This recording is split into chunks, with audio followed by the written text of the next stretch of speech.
tanto, bueno, se podría decir que es un silenciamiento porque está también mediado por RNA, pero más bien ahí es para inactivarlo, precisamente estás inactivando todos esos genes presentes en el cromosoma X. Se podría hablar de un silenciamiento porque se están silenciando todos los genes del cromosoma. Nada más que el mecanismo por el que se lleva a cabo esta inactivación es diferente en comparación con el silenciamiento como tal. El silenciamiento génico implica la degradación del RNA mensajero. Entonces, ahí, bueno, es que hay diferentes tipos de silenciamiento. Es un silenciamiento que se denomina uno post-transcripcional, después de la transcripción, y otro que es un silenciamiento transcripcional que bloquea la transcripción.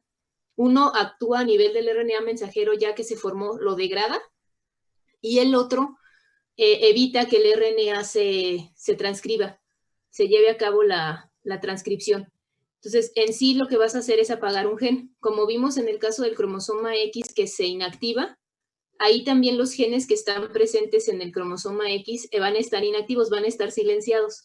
Nada más que el mecanismo por el cual se silencian es diferente al que se utiliza en el silenciamiento génico. No sé si quedó más claro o te confundí más. Creo que sí. Sí.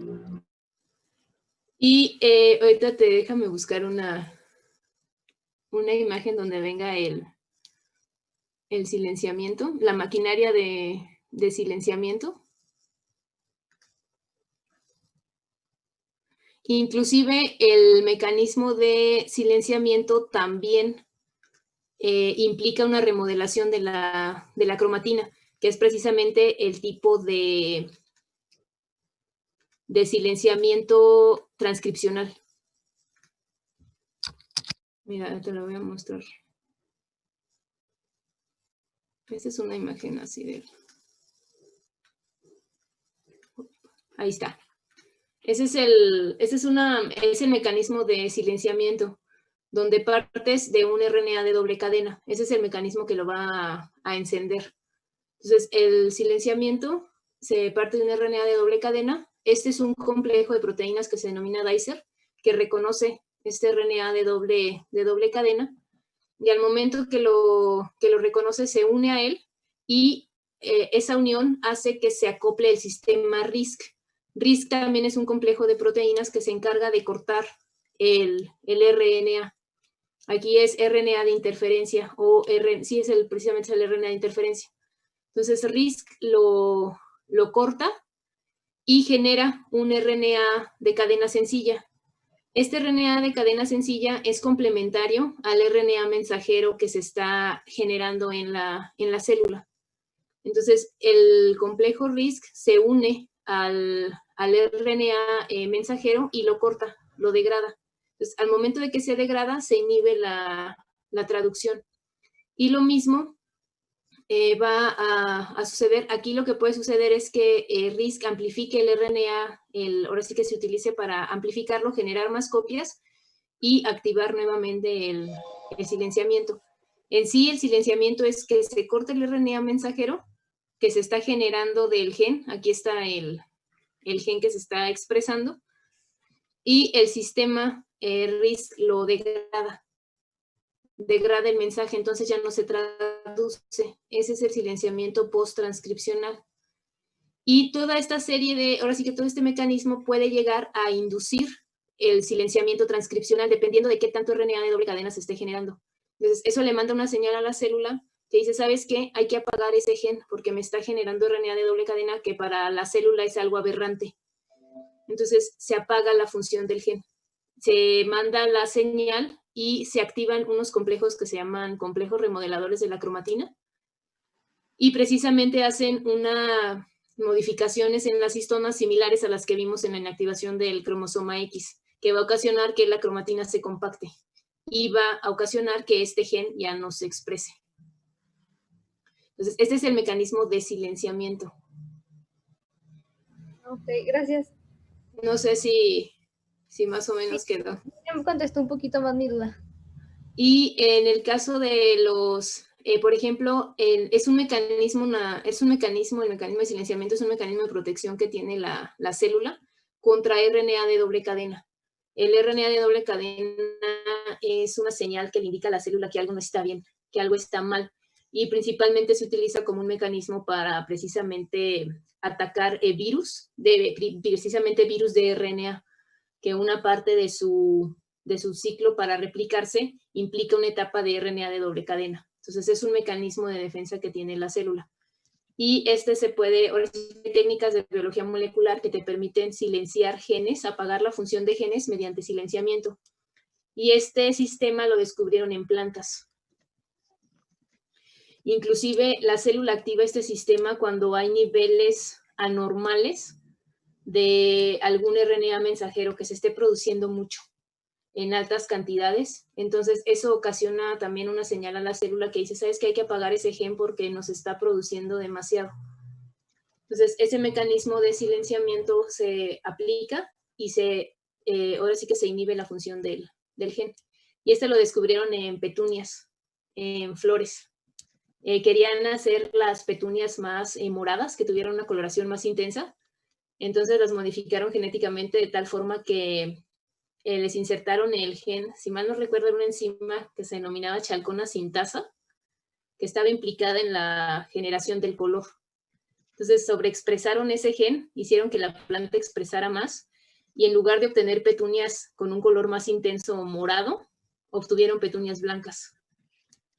Y con manchas, o sea, algunas eran completamente blancas y otras tenían patrones de morado con manchas blancas. Entonces vieron que en sí el gen que estaban introduciendo había ocasionado que se silenciara tanto el gen que introdujeron como el gen propio de la planta. Entonces lo apagaron y por eso las plantas salieron blancas.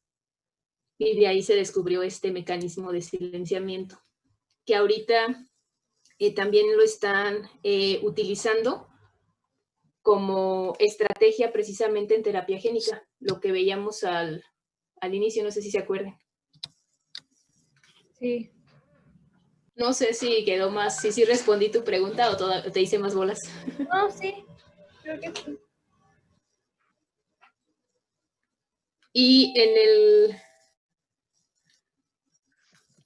Y lo que mencionas de los gatos con diferente pelaje son precisamente, algunos de esos gatos son mosaicos. No sé si han visto algunas fotos de gatos que tienen la mitad del cuerpo de un color y la mitad del otro. Y incluso hasta en los ojos los tienen de diferente color. Ese tipo de gatos en especial, que tienen pelajes de 3 tonos diferentes. Se observa más, como mencionas, en hembras. Esos precisamente son mosaicos.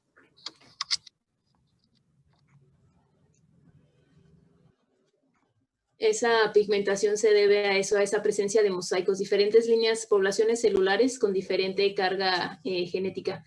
Pero ahí es más específico para genes específicos. Que los genes mutantes, los alelos diferentes caen en esas poblaciones celulares.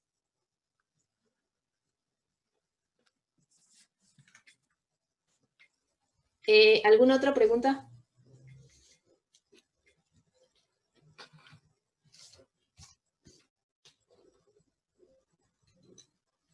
Creo que no. ¿No? Bueno, vamos a continuar.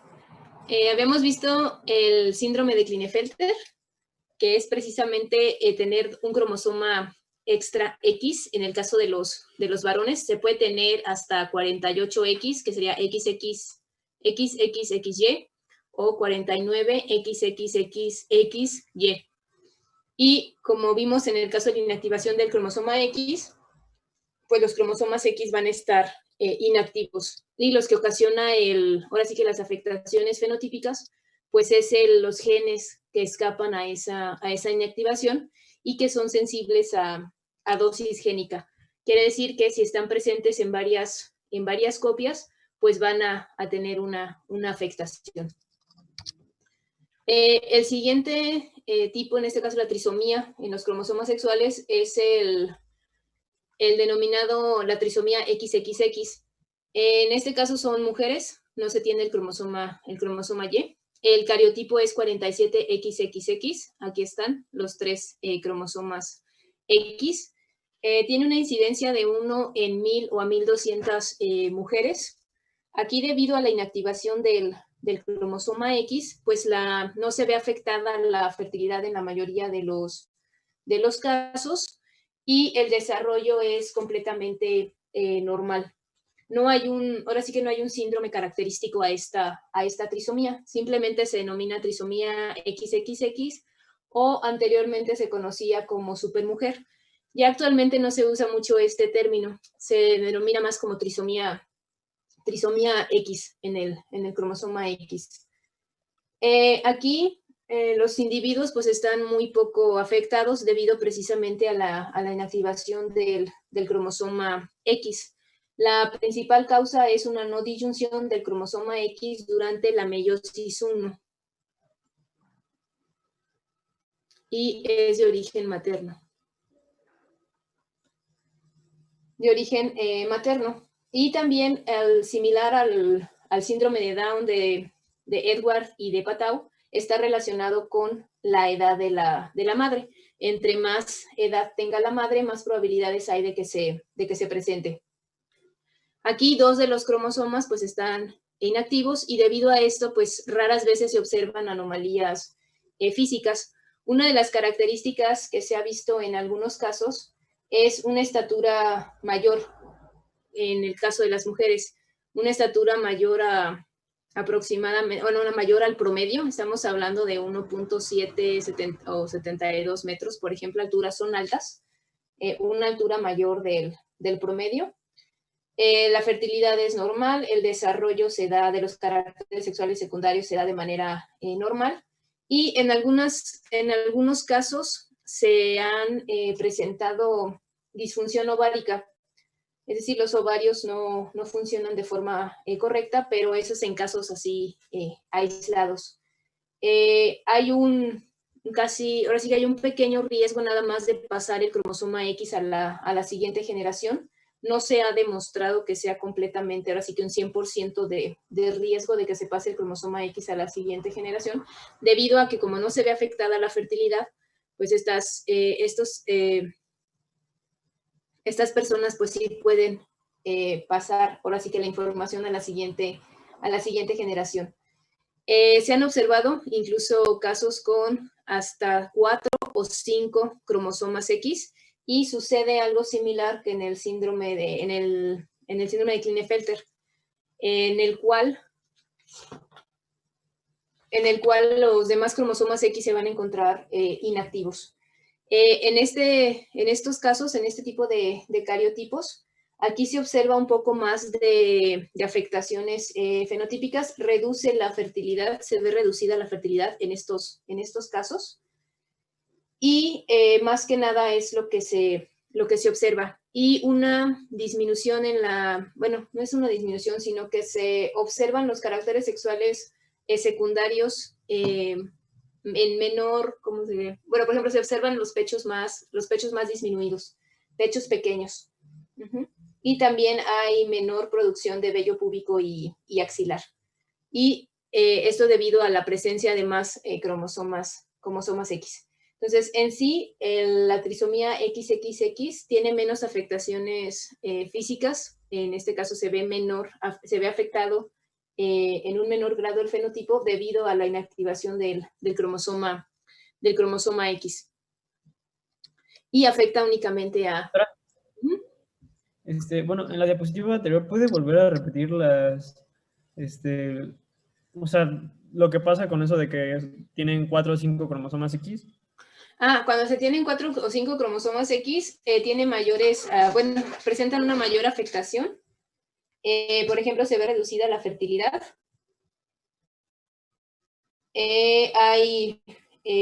Los ojos son pequeños. Disminución del vello púbico, y axilar, principalmente. Y también en algunos casos se ha visto falla ovárica. Los ovarios no funcionan de forma adecuada. Más que nada en estos cariotipos, cuando se presentan estos cariotipos. Y de igual forma, los cromosomas X extra se van a inactivar. Y, doctora, es que se me cortó un poquito el audio cuando estaba explicando lo de meiosis 1 materno y no entendí muy bien qué era. La meiosis 1 se da la no disyunción en la meiosis 1. Es la causa del cromosoma X extra. Una no disyunción en la meiosis 1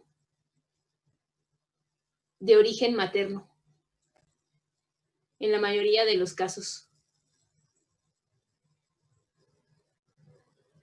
Y lo de mayor, 1,72 metros. Ah, es la estatura promedio. Es una estatura promedio mayor, oscila aproximadamente en promedio 1,72 metros. Son más altas que la media.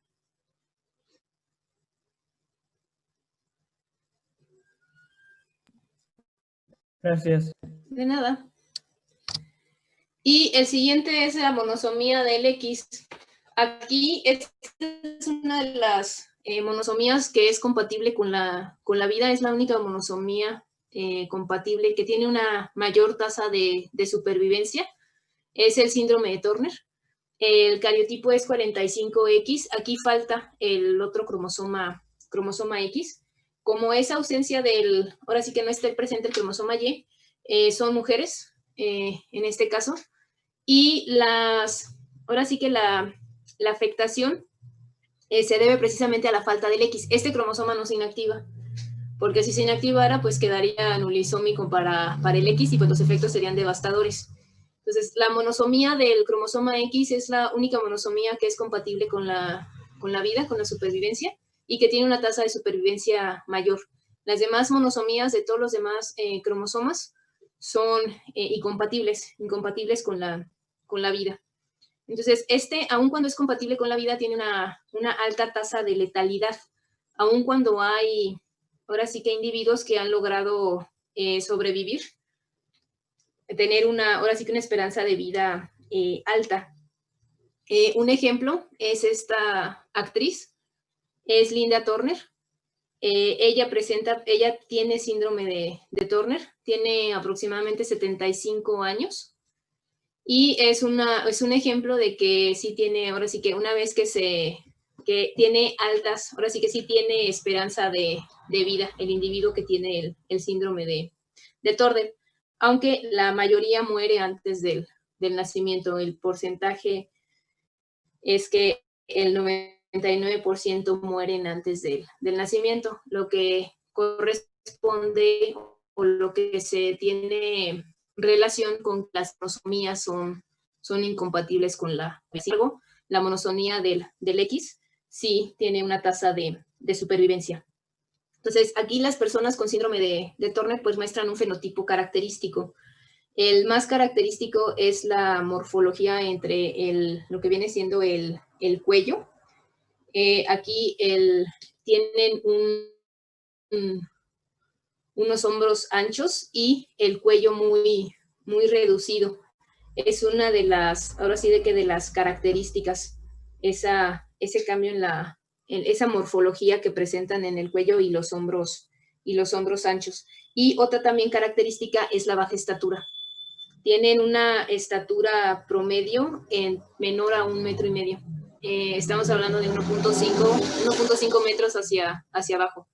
Esta actriz, por ejemplo, Linda Turner, tiene una altura de 1,45 metros. Entonces, es otra característica que tiene el síndrome de Turner. Es estatura baja y tórax ancho y el cuello muy, muy pequeño. Aquí este síndrome no representa, ahora sí que no tiene relación con la edad materna. Del 60 al 80% es por ausencia del cromosoma X del padre, tiene más un origen paterno. El esperma viene sin el cromosoma X y está presente en 1 al 2% de las concepciones. Aquí en México la incidencia es de 1 en cada 2,500 en México, que más o menos está en relación con la incidencia global de 1 en 2,500, 1 en 2,000. Puede ser todavía menor en nacidas vivas. Vean la incidencia de 1 en 5,000 debido a la alta tasa de letalidad que tiene. Aquí es en México, es la incidencia en México, 1 de cada 2,500. Uno de cada 2,500 en nacimientos presenta el síndrome de Turner. Y esto es debido a que el 90% mueren antes del nacimiento. Nuevamente genera abortos espontáneos, como les digo, aun cuando es una de las monosomías que es compatible con la vida, pues tiene una tasa de letalidad muy alta. Estamos hablando que únicamente el 1% sobrevive.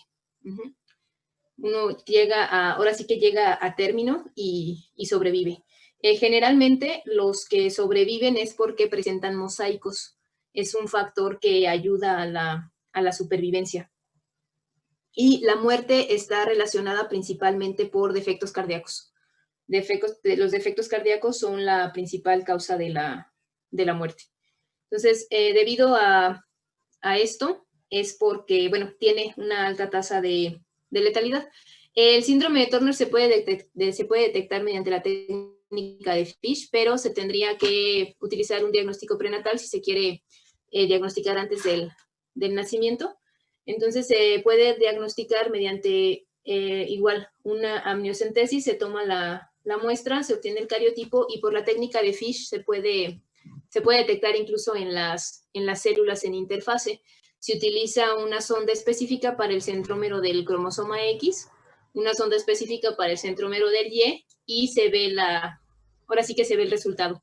En el caso del síndrome de Turner, pues únicamente daría señal para un cromosoma X, no daría señal para el cromosoma y se esperaría nada más una señal en el cromosoma X. Entonces se puede detectar por la técnica de Fish. Doctora. Doctora. ¿Sí? Ya no entendí. O sea, ¿esto también es del síndrome de Turner? ¿O ya Sí, no? ese es del Turner. Y por ejemplo, es que ya me confundí un poquito con lo de que dice que es la única que tiene compatibilidad con la vida.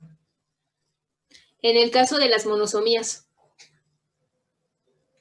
acuérdate que la monosomía es que falta un cromosoma. No sé si a eso te refieres. Sí, pero, o sea, es que abajo dice cerca del 99% mueren antes del nacimiento. Ajá, tiene una tasa de letalidad muy alta, pero aún así el 1% sobreviven. En cambio, en las otras monosomías, el 100% mueren antes a lo mejor el 99% mueren antes del nacimiento y el 1% mueren en las primeras semanas o en las primeras horas de vida. Ok, ya, gracias. Sí, aun cuando es compatible, entonces es compatible con la vida, tiene una tasa de letalidad muy alta. Como vimos para el caso del síndrome de Down, que aun cuando es compatible con la vida, también tiene una tasa de letalidad elevada. O sea, únicamente es un determinado, en este caso es el 1% los que sobreviven y los que llegan ahora sí que se llega a término el embarazo y nacen, a eso se refiere, mueren, el que el 99% mueren antes del embarazo y el 1% llega ahora sí que llegan a nacer, nacen, pero todavía corren el riesgo de morir en las primeras horas o en los primeros días. Entonces, aun cuando es una de las monosomías que es compatible con la vida, tiene una alta tasa de letalidad. Lo que nuevamente se relaciona con el hecho de que el organismo está más adaptado a lidiar con un exceso de información, como lo vimos en las trisomías, a una falta de la misma, como en este caso las monosomías.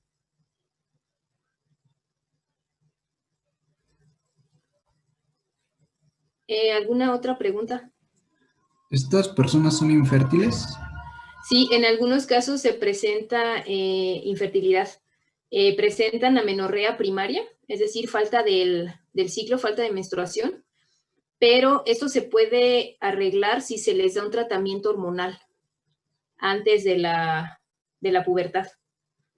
Empiezan el tratamiento aproximadamente a los 12 años y hasta la edad adulta. Esto más que nada para evitar osteoporosis, no para que ahora sí que sean fértiles, pero para evitar este tipo de problemas. En sí presentan infertilidad porque los ovarios no se desarrollan, son ovarios rudimentarios. Gracias. De nada.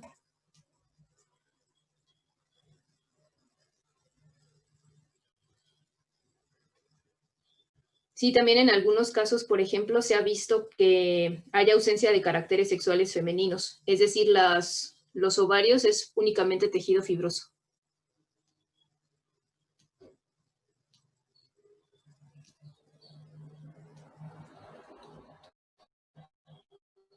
Y bueno, estos son a grandes rasgos lo que es el el síndrome de Turner.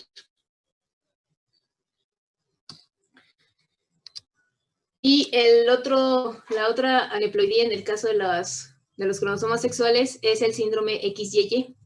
En este caso son varones, se tiene duplicado M de Jacobs.